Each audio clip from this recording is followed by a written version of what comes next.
আসসালামু আলাইকুম ওয়া রাহমাতুল্লাহি ওয়া বারাকাতুহু।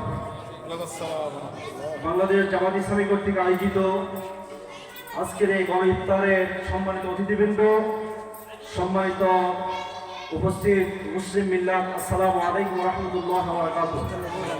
আল্লাহ রাব্বুল ইজ্জাত ওয়াল জালালের দরবারে শুকরিয়া আদায় করছি যে রব্বুল আলামিন ইফতারের পূর্ব মুহূর্তে আমাদেরকে ইসলামের ডাকে সাড়া দিয়ে আল কোরআনের আইনকে বাস্তবায়ন করার জন্যে আমাদেরকে এই গণ ইফতারে শরীক হওয়ার জন্য যে রব্বুল আলামিন তৌফিক দিয়েছেন, সে আল্লাহ তাআলার শুকরিয়া আদায় করে সকলে বলছি আলহামদুলিল্লাহ। কোরআনুল কারীমের সূরা বনী ইসরাঈলের একটা আয়াতের অর্থ বলে আমি শেষ করছি।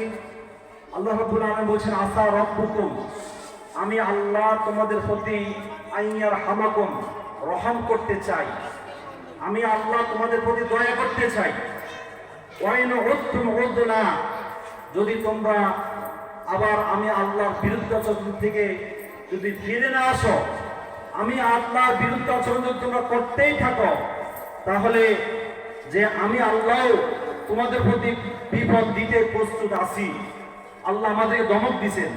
প্রিয় উপস্থিতি, বিগত 15-16 বছর আমরা এই দেশে অত্যাচারে জর্জরিত ছিলাম। কি বলে বলা ঠিক কিনা? আমরা কোরআনের কথাগুলো মসজিদে বসে বসে চুপি স্বরে কথা বলতে পারি নাই। আমাদের এই মসজিদে আমরা 5-7 জন কোরআন নিয়ে গবেষণা করতেছি, কোরআন নিয়ে আলোচনা করতেছি, সাথে সাথে পুলিশের কাছে খবর চলে গেছে। কেমন গেছে কিনা? প্রিয় উপস্থিতি, আল্লাহ আমাদেরকে এমন একটা সুন্দর পরিবেশ করে দিয়েছেন, আমরা কোরআনের আলোচনা প্রকাশ্যে আপনাদেরকে নিয়ে করতে পেরেছি, এর জন্য বলি আলহামদুলিল্লাহ। প্রিয় উপস্থিতি, আল্লাহ রাব্বুল আলামিন বলেন, ওয়াইন উত্তম, যদি তোমরা আমার সীমা লঙ্ঘন করো, আমি উদ্না, আমি আল্লাহ প্রস্তুত আছি তোমাদের সীমা লঙ্ঘনের জবাব দেওয়ার জন্য। তোমার কথা ঠিক কিনা? বিগত সময়ে আমাদের উপরে বন্যা আসিল কি ছিল না?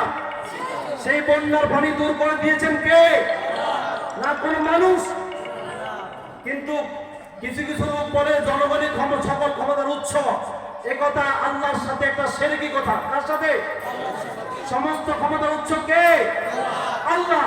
কোন সন্দেহ আছে?